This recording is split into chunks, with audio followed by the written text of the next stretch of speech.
திருவழிபாட்டின் கடைசி நாளாகி என்று விழிப்பாயிருந்து மன்றாட இயேசு அழைக்கிறார்.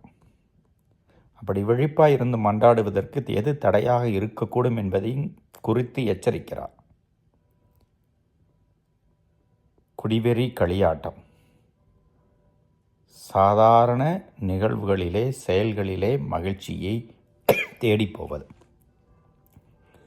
அதுதான் நிம்மதி தரும் என்று நினைத்து கொள்வது. 2, அன்றாட நிகழ்வுகளை குறித்து உலக கவலைகள். இது எல்லாருக்குமே உண்டு, நிறைய உண்டு.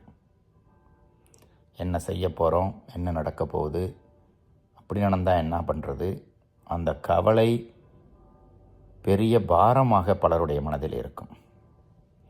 இதையெல்லாம் உதறித்தள்ள வேண்டுமென்றால் என்ன செய்யலாம்? இயேசுவின் மீது நம்பிக்கை வைக்க வேண்டும். இயேசுவே, உன் மீது நான் நம்பிக்கை வைக்கிறேன் என்று சொல்லி ஜெபிக்க வேண்டும். அந்த நம்பிக்கை, அந்த ஜெபம் விழிப்பாயிருந்து மன்றாட நமக்கு வழிகாட்டும்.